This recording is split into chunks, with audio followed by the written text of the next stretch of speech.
Hoxe vamos o lanzamento da evolución histórica dos límites da Galiza, escrita por Xosé Manuel Barbosa. Entón, temos aquí o autor. Eu, a verdade é que vou facer unha breve, moi breve, a presentación, e xa lle vou pasar a palabra a Xosé Manuel. Bom, estáme a dicir aquí o Tiago, poden falar ou vese ben? Entendo que xa comezamos, non, Tiago? Non sei se... Bom, eu comezo a falar. Ben, entón, eu quería subliñar o interese que ten esta obra. Cando chegou a Través, eu fui das primeiras persoas que cando chegou, pois me pareceu super interesante, especialmente pola temática, porque eu penso que unha novidade que non existe ninguna outra obra, até agora non existía ninguna outra obra que tivese como temática exclusiva os limites, non? A evolución dos limites históricos da Galiza. Entón, xa só por iso, pareceme que un libro que debía ser editado, non? Que debía que unha novidade pois que é ben interesante, non? Para Galiza e pro coñecemento, non? Da nosa historia.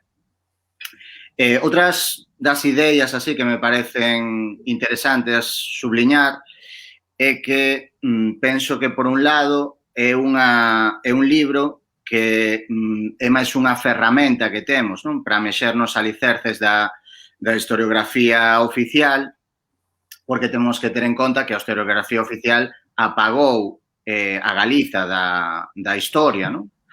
Porque era un suxeito político incómodo. Entón, ao final, esta historiografía que parte basicamente da historiografía romántica do século XIX, pois iso excluiu, non?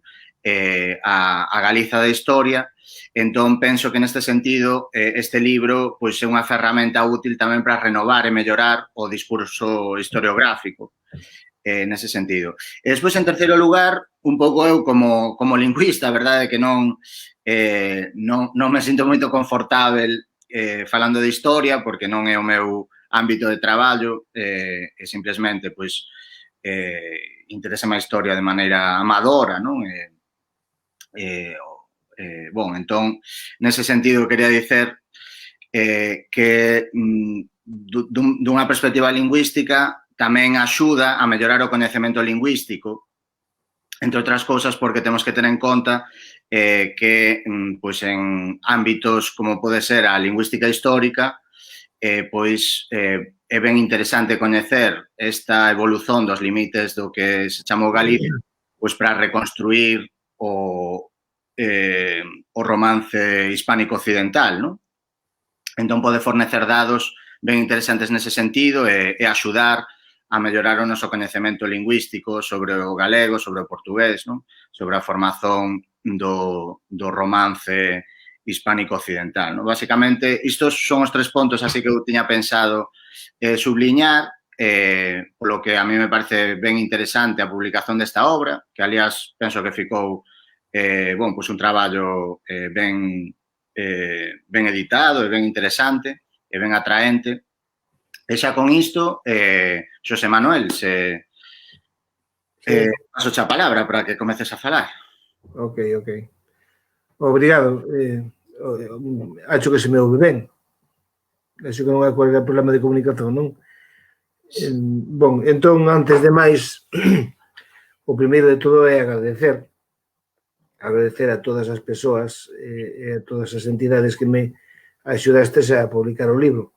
Non, eu quero lembrar a Valentín, quero lembrar a Diego, aquí presente, que entre os dous fixestes todo o traballo de soster a revisión, todo isto.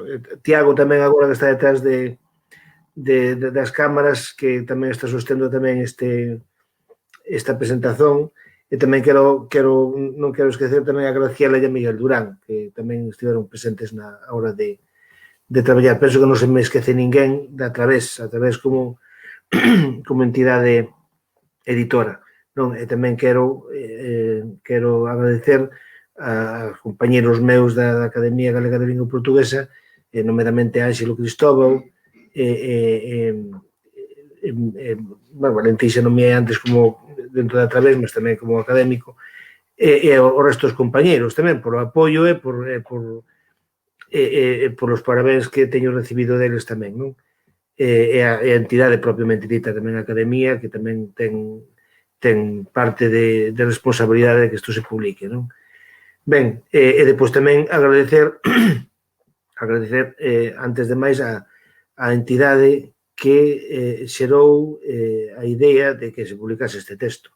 E esa entidade é a Sociedade de Xeografía de Lisboa, que foi, grazas a ela, a consecuencia dunha palestra dada no ano, penso que foi 2010, en Lisboa, a consecuencia da presentación xusto do Atlas Histórico da Galiza, que por mediación de Ángelo Cristóbal, pois fun ali a presentar a Lisboa, penso que foi no mes de marzo do ano 2010, e a consecuencia daquilo, pois pediuseme un traballo na altura era un traballo, supoño que un traballo non como cualquier outro traballo que se publica nunha revista científica ou así, mas na altura, por razóns persoais e por razóns familiares, non puden completar o que se me pediu. Por tanto, no momento en que houve posibilidade para retomar a idea e facer aquel pedido que era un compromiso e era unha obriga pola miña parte cumprir con aquela palabra dada, pois comecei a facer o traballo, empecé a investigar, empecé a encher texto e evidentemente tanto me imbuín, tanto me metín dentro do traballo que cando me dei conta xa non daba para un traballo para publicar nunha revista ou para publicar na rede, daba un libro, aliás, un libro amplo. Non chegou ao punto de ser en fotocopias era un tixolo así de grande no que depois houve que darlle forma para que podese ser publicado como está sendo publicado hoxe, non? Mas pasaron uns cuantos anos de traballo e o traballo foi sempre continuo, quer dizer, foi un traballo discontinuo, foi un traballo, unha elaboración intermitente, moitas veces por razóns de traballo, por razóns laborais miñas que implicaban unha maior atención a asuntos laborais do que este asunto que estaba tratando, mas outras veces tamén porque había que procurar unha bibliografía que non sempre está mal.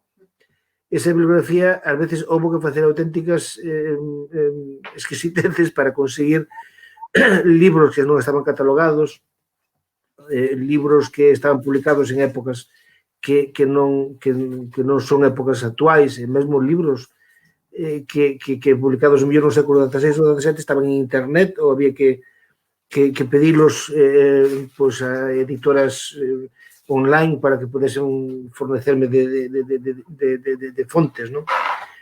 Outros sí, por exemplo, había textos clásicos que si están publicados amplamente non habría cualquier problema, non? Mas o problema non eran tanto os textos máis antigos que publicados en latín na Roma clásica ou por exemplo, Idacio ou por exemplo, textos de San Isidro de Sevilla ou de Xordanes ou de outros autores, non? Mas autores posteriores da Idade Media Plena, incluso de Idade Moderna, que eran dificultosos para conseguir. Non? Basicamente, claro, en cuanto se guardaba por eses libros, o tempo pasaba, mas tamén era certo que tamén fluían as ideas na cabeza. Entón, cando se foi recompilando todo ese traballo, cando se foi facendo vivo primeiro no texto, porque eu sempre teño costume de escrever as miñas ideas en papel antes de pasarlas ao computador e depois no computador darlle forma, pois foi fluindo, a cousa foi fluindo, foron pasando tamén os anos e só no ano 2017 foi que acabei o texto completo. Depois do ano 2017 ainda quixen implicar tamén a Academia para que vise o traballo feito e que valorizase tamén de alguna forma, non? E depois foi cando pasou realmente a Través, e en A Través pois ainda botamos unha temporada grandiña pois a darlle forma, a corrixir ortografía, corrixir erros, corrixir grallas, miñas, e planificar a forma en que queríamos o libro ao final, non? Ao final decidimos que o texto era tan grande, e que está Diego para corroborar, que ao final pensamos que tiñan que ser 2 volumes, como de facto pensamos que vai ser, non? O que se publica nesta altura é o primeiro volume. Se se ve ben, aquí pon volumen 1. E ese volumen 1 é a metade do traballo, basicamente, por menos en tamaño. Esa metade dese traballo chega, basicamente, ata a independencia de Portugal. Entón, desde a pregaliza, que é a época na que se configura o que posteriormente nós vamos coñecer como que hoxe temos Galiza, pois dará unha Galiza romana, unha Galiza xermánica, depois temos unha gilíquilla, que é como lle chamaban os árabes nos seus documentos o espazo noroccidental da Península Ibérica, e depois posteriormente ese reino que se conforma no norte e noroeste da Península Ibérica, que se vai estendendo até o momento en que se faz pedazos, non? Que empeza independizándose Castela, depois independizase Portugal, e é basicamente na independencia de Portugal onde paramos o primeiro volume.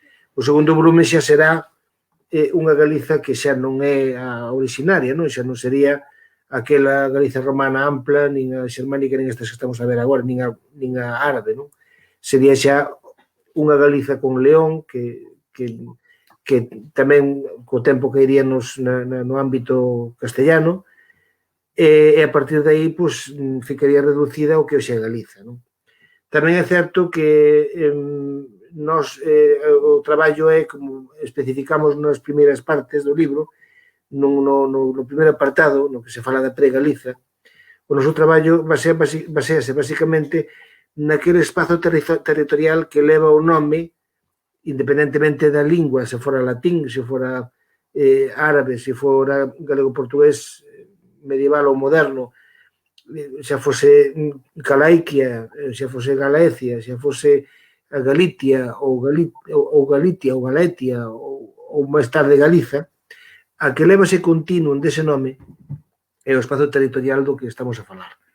Non, en algún momento Castela facía parte dese espazo territorial, Portugal tamén facía parte dese espazo territorial, Asturias e León tamén facían parte do territorial, e co tempo foron deixando o rango de Galicia ou de Galiza ou de Gilique, como lle queiramos chamar, até dar a Galiza de hoxe. E aí chegamos finalmente, non?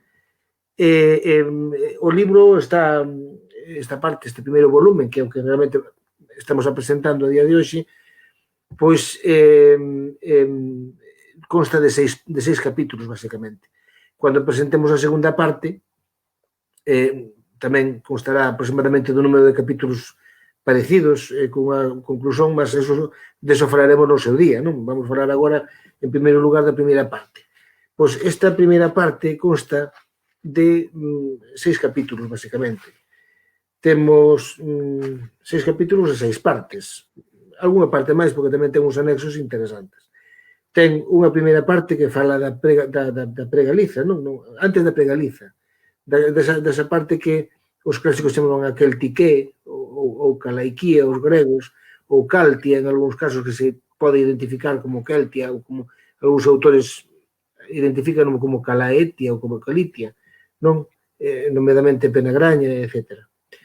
Ben, logo temos unha pregaliza, a Galiza que está xa dentro do ámbito romano, a Galiza propiamente incluída dentro do Imperio Romano, temos depois unha Galiza xermánica, que ben é a Galiza sueva, como depois a Galiza inserida dentro do mundo visigótico. Temos tamén a época na que Al-Ándalus e Galiza se relacionaban directamente, ben polas boas ou ben polas más, ben diplomáticamente con amizades ou ben de forma bélica tamén, con expansón de uns territorios sobre os outros dependendo da época, non? E logo, evidentemente, temos a Galiza, o cristiano regnum, que se forma no norte da península, e que se reconstrúe esa Galicia a partir de aí. e logo finalmente temos esa Galicia asturicense e finalmente leixonense, non? E con esa Galicia leixonense é cando empezan as independencias por un lado de Castela por un lado e de Portugal por outro. E aí, basicamente, paramos a narración deste primeiro volume. Tamén eu quería salientar que acrescentamos uns anexos nunha lista a través da Galiza, unha lista tamén a través de Portugal, e unha lista tamén, eso sí, penso é novidoso, porque non se ten incluído até agora, do que chamamos régulos ou condes de Coimbra, que tamén son monarcas dun territorio que está no actual centro de Portugal, aproximadamente entre o Douro e o Texo, aproximadamente, ficando a cidade de Coimbra no medio, que foi territorio da Galicia en época sueva e incluso tamén parte da Galicia visigótica e que posteriormente entrou dentro do ámbito andalusí, mas conservou a vinculación cristá, que eran muladís, eran mozárabes dentro de Al-Ándalus, eran gobernados por mozárabes, cunha populación tamén de certa importancia mozárabiga, non? E que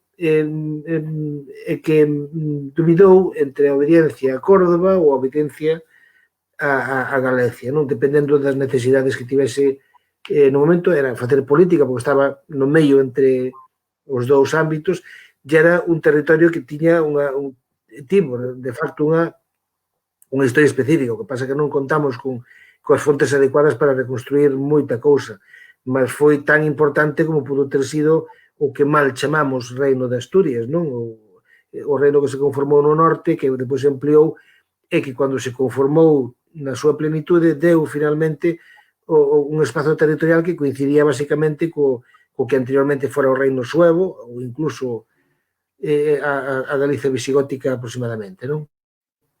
Mas era un espazo que está aí, que podía xerar un interese nos historiadores para comprobar a ver que tipo de entidade política é esa, non?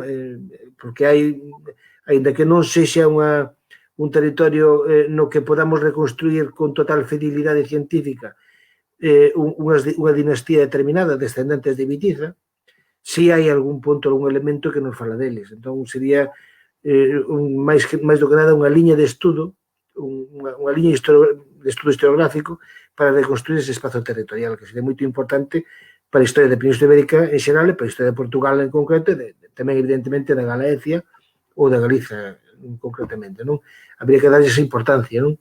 Porque aí estaba, non? Ao final, cando se independizou Portugal, pois independizouse con ese espazo e acabou sendo portugués. A día de hoxe é Portugal.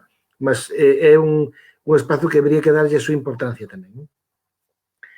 E, por outra parte, pois, nada, comentar que o libro penso que, como comentaba antes Diego, é un libro que ten certo interese por as novidades. Hai unha serie de elementos que nós tentamos dar algún tipo de explicación científica a algunha cousa. Hai, por exemplo, unha dúbida sobre a galaicidade, non? De Asturias e de Cantabria en determinadas épocas históricas, non únicamente tardo-romanas, sino tamén en época asturicense ou época lixonense, e mesmo lingüístico, como comentaba antes Diego, no que encontramos elementos lingüísticos que nos achamos a día de hoxe no uso en Portugal, aínda vivos na Galiza, mas que tiveron que estar vivos en Asturias e en Cantabria. Falo dos días por feiras, por exemplo. Ou outros elementos que tamén se tenta dar algún tipo de explicación que nós pensamos que podía ser válida, mas en caso de non ser válida sempre hai que nos poda refutar e que nos poda contradicer con toda a legitimidade e tal vez, en moitos casos, con razón. Eu non teño razón absoluta, nin teño a unha vara máxica que me diga que son o gurú de nada, non? Desculpa, Xosé Manuel, que há dúas preguntas, non sei se queres atendelas agora ou prefires máis tarde. Pode ser mesmo agora, sí, estou lendo aquí. Sí. Hai que me pregunta que é a bandeira que representa o fundo amarelo con cruz de Vitoria vermella. Bon, e está situada no centro da península. Bon, cando fixemos a imaxe da portada, nos optamos por incluir o territorio aproximado, porque algo trascende un bocadiño, a Galicia tardo-romana. Non é o punto de máxima extensión da Galicia, mas pomolo como referencia, porque é a partir de aí onde se pensa que naceu a Galicia. Ben, entón, tentamos incluir algunhas referenzas que nos desen identidade do que estamos a representar. Aquí vemos, por exemplo, no territorio actualmente asturiano, vemos unha bandeira que é branca, con unha cruz vermella, que é un estandarte que está aínda a día de hoxe no Museo do Exército en Madrid, que é unha das primeiras bandeiras que utilizaron os cristaos contra Al-Ándalus nas súas guerras que tiñan, e que é unha guerra que se atribúe a Ramiro ou a Ordoño I. A Ramiro I ou a Ordoño I, non?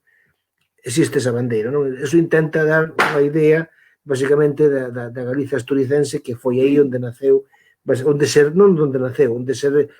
tentou reconstruir esa realidade, ainda que tamén é certo que foi a realidade documentada, porque seguramente hai outras realidades, como que falábamos antes en Coimbra, ou como seguramente en outros lugares da Galicia, mas que non están documentados. Habería que, evidentemente, estudar. É unha sospeita que podía ser investigada e que iría por aí. Mas a bandeira é unha bandeira que existe, non? E atribúese basicamente a un rei recoñecido, rei da Galicia, o rei da Galiza, na altura, traduzo o meu galego-portugués, mas na altura dirían Galicia ou Galetia ou como fose, que se recoñecía como rei de tal, non? E logo están outras insignias, hai unha bandeira que inventamos nós para identificar, máis que nada, non porque tiña existido, non? Unha bandeira verde con un triskel vermello. Existe unha idea de que os celtas que chegaron a Irlanda tiñan unha bandeira verde con un sol vermello, non? Tentamos reproducir de unha forma a época céltica. Inda que esta bandeira non exista, é unha referencia que nos faz alusón àquela Galicia céltica, non? E a bandeira amarela en questón ten unha cruz visigótica, que evidentemente a día de hoxe a cruz asturiana ten unha reminiscencia visigótica, non? Entón, esta cruz amarela ten a tentativa de dar imaxen a unha Galiza dependente dun Toledo que está máis ou menos nese territorio, non? Unha Galiza visigótica. Intenta dar coñecimento de que ese territorio era o que atraiu a política naquela altura, non? Intenta dar referencia dunha Galicia vinculada ao mundo visigótico. Mais do que nada, como un dos tres reinos conformadores desa monarquía, non? Non era todo uniforme, había tres reinos recoñecidos, non? Había Hispania, había Galicia e había Galia. Galia era o territorio da Septimania, non? E a falta de bandeira, que non temos coñecimento seguro dunha bandeira visigótica, do reino visigótico, optamos por pôr unha cruz visigótica que encontramos e puxemos aí. Ese é o que tenta representar. E logo hai outra pregunta que pon aquí, o libro ainda non chegou a esta parte da Galicia porque Lisboa e Madrid non deixan. Eu penso que non, eu penso que foi cousa máis do que nada de que as fronteiras están fechadas e que iso pode dicer máis que eu, poden dicer os compañeros da través, mas eu teño entendido que foi cousa máis do que nada do problema da pandemia e da dificultade que tiña a editora, os distribuidores, de chegar a Portugal e distribuir en Portugal. Penso que iso, mas podo ser corrixido pola xente da través ou pola xente da editora en cualquier momento. Penso que foi esa a razón básica. Non sei se hai máis preguntas ou se... Parece que non, entón se quixeres continuar a falar un pouquiño máis do libro... Sí. Bon, o libro basicamente non era a miña vontade tampouco contarvos o libro online, non? Mas eu animo vos a que compredes o libro e a que o leades, non? E tamén a que sexades críticos para ben e para mal. Quer dizer, non consiste só en dar parabéns, tamén cualquier cousa que haxe aí que podades pensar que pode ser digna de comentario e mesmo de discrepancia, pois evidentemente estamos ao dispor de cualquier cousa, non? Non sei, non se me ocurre moito máis se falar do tema, se hai algunhas preguntas tamén, prefiro tamén que haxe preguntas, non? Porque tamén dá pé para tocar temas o mellor que aínda non estando no libro, ou aínda estando, podíase clarificar ou podíase especificar algo máis, non sei, Diego, que pensas? Sí, temos aquí máis unha pregunta, entón, non sei se a consegues ler aí. Sí. A ver, logo o termo é esencialmente xeográfico, porque a ben de documentos onde pon Rex Legionensis ou nos máis antigos pon en Asturias Rex Asturiensis ou aquilo de Asturorum. Tamén teño visto eses que sitúan a vila leonesa de Sagún e Finibus Galiza. Ben, a ver, é unha boa pregunta, unha pregunta que creo que algo se fala tamén no libro, neso, e eu teño comentado a respeito diso algunhas veces. Con efeito, existen documentos onde fala de León e fala de Asturias, etcétera, etcétera, non se pode negar, non? Mas eu quero clarificar unha cousa. Hai unha forma de nomear, non todos, mas moitos territorios políticos de Europa de altura, de formas diferentes, que hai dúas maneiras de nomealos. Pode ser a forma pola que optou a historiografía tradicional española de nomear o réximen polo que estaba gobernado ese territorio, que dice reino, condado, ducado, principado, que fose, máis o nome da capital. Por exemplo, o Reino de León. Ben, eso optou de todas as formas posibles a historiografía española, a historiografía tradicional española, optou por esa. Co cual, a través dos tempos, foise vendo que a outra forma foi vanida. A outra forma é o nome do país, é o nome do país. Neste caso é Galicia, é o nome do completo do país, da totalidade do país herdada da tradición tardorromana e xermánica, non?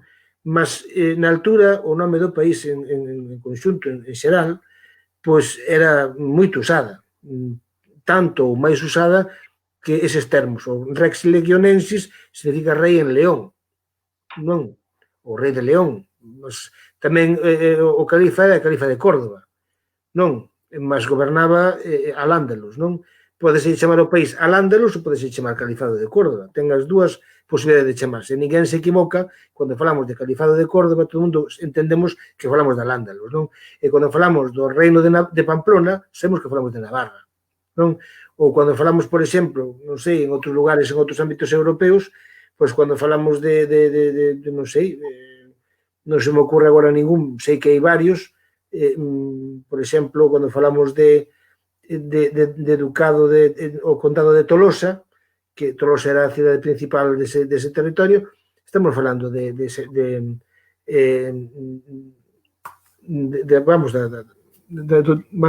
Languedoc, estamos falando de Languedoc, non? E tamén o Languedoc está nomeado e recoñecido non con este nome en occitano, mas si tamén nomes anteriores a ese, non? Ben, quero dicer que as dúas posibilidades de nomear o país son esas, o nome do país propiamente dito ou o nome do réximen que o goberna máis a capital dese país. O Reino de León é unha das formas de chamar de Galiza. Non, téntase contradicer unha coa outra, mas é absurdo contradicer unha coa outra porque as dúas están aí, as dúas son equivalentes e son, do meu punto de vista, son sinónimas. Chamarlle Reino de León non dice que non sexa Galicia. Chamarlle Galicia non significa que non sexa Reino de León, igual que dicer Al-Ándalus non se contradice con que sexa o Emirado ou o Califado de Córdoba. Si temos máis unha. Sí, primeiro abrazar a Mario Herrero, que está aí que manda parabéns, un abrazo moito grande para el de volta, e a ver se nos podemos ver.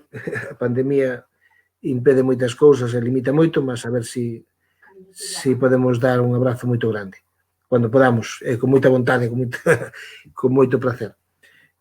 Outra pregunta pon: qual para ti é o momento fundamental para Galicia estar partida actualmente en 2 ou mesmo 3 territorios?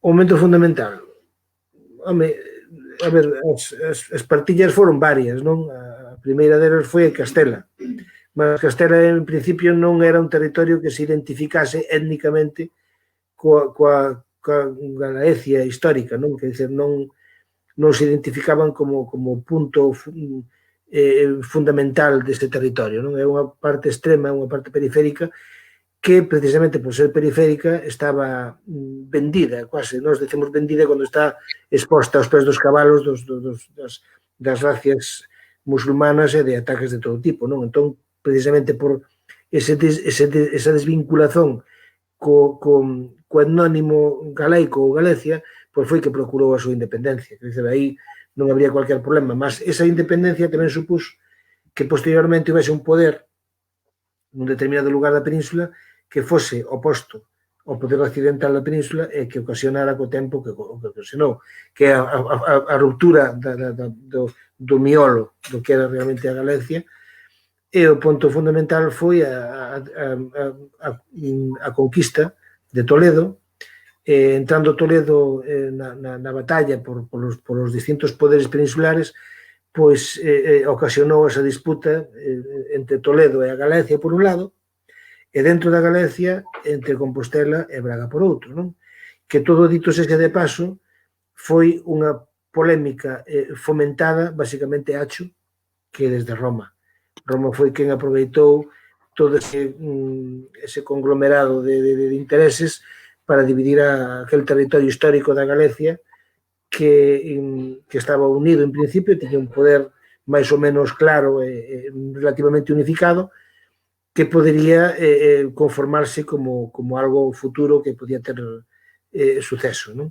Mas eu penso que máis do que esa disputa que había entre Compostela e Braga, que se foi unha disputa entre moi céltica, moito céltica, e na Galiza hoxe existe disputa entre Coruña e Vigo, e en Portugal existe disputa entre Porto e Lisboa, que é típico.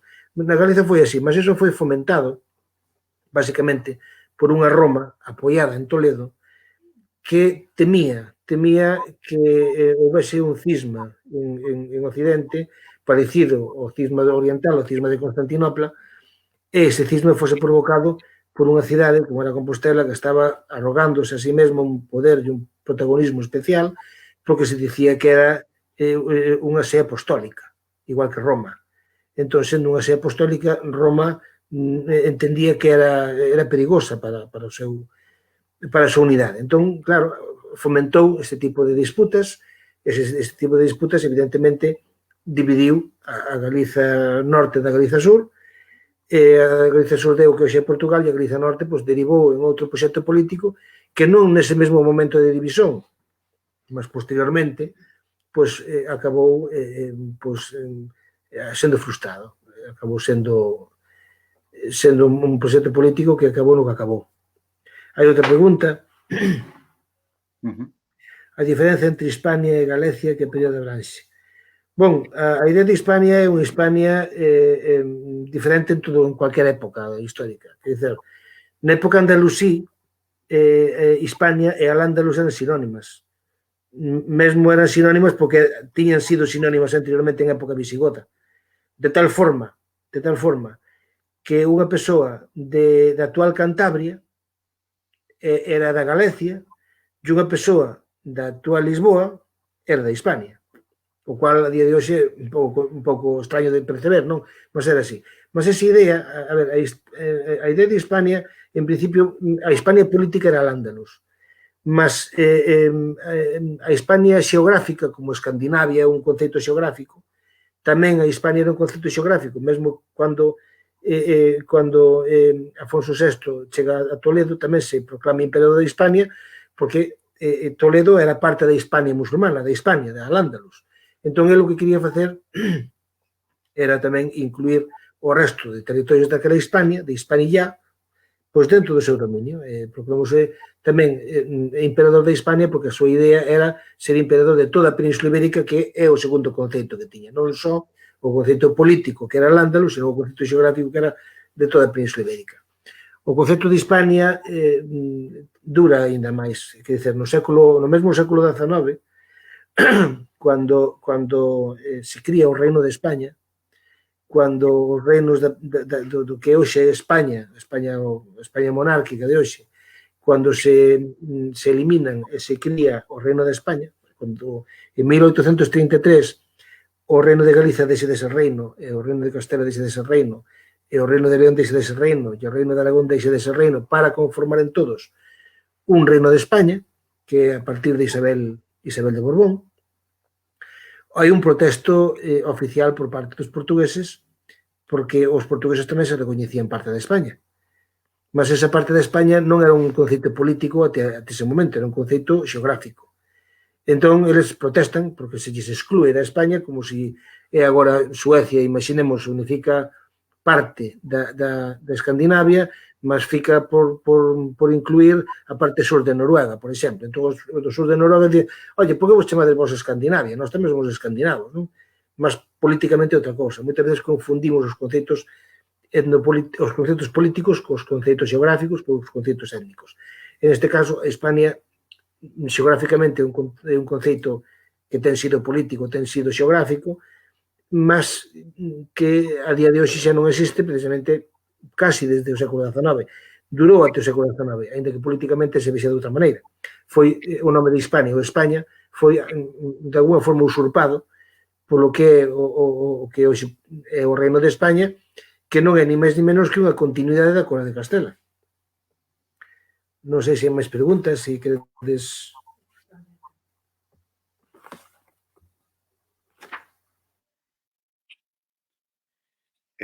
Sí, bon, parece que non. Non sei se queres acrescentar alguna cousa máis. Eu, un pouco por todos estes debates que saen, precisamente, penso que o máis interesante é ver como... desculpa, porque outra pregunta aquí. O que este libro pode aportar ao universo galego, mas tamén ao universo galego lusófono. Xosé Manuel? Parece que caiu a conexión con Xosé Manuel.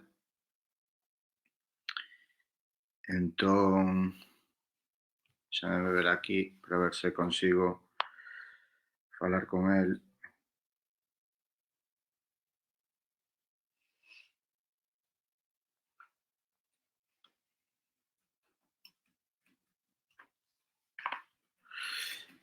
Nada, perdemos a conexión, entón entendo que vai ser mellor encerrarmos a sesión por hoxe. En todo caso... Non sei se me vedes. Perfeito. Ben, correcto. Aquí, Xosé Manuel, temos unha pregunta, o que este libro pode aportar, achegar o universo galego, mas tamén o universo galego lusófono. A ver, o universo galego, vamos ver, a historia pódese ver de moitos puntos de vista. Quer dizer, cando hai un conflito, vamos un xulgado, non se ve o mesmo un conflito do punto de vista do acusado que do acusador. Por un exemplo, non? Unha partida de futebol non se ve o mesmo de unha equipa que da outra equipa. Unha mesma cousa pode ser interpretada de formas diferentes, non? A historia é igual, a historia ten moitos puntos de vista. Tal vez todos con parte de razón, con parte de realidade, mas tamén ningún deles ten absoluta verdade, non? No caso de Galiza, estamos tentando reconstruir un erro que se ten levado a cabo durante séculos, que é que o punto de vista galego non se leva tido en conta. Quer dizer, polo menos, aínda que nós acheguemos un punto de vista galego, ese punto de vista galego está aí. Podemos ter razón ou non.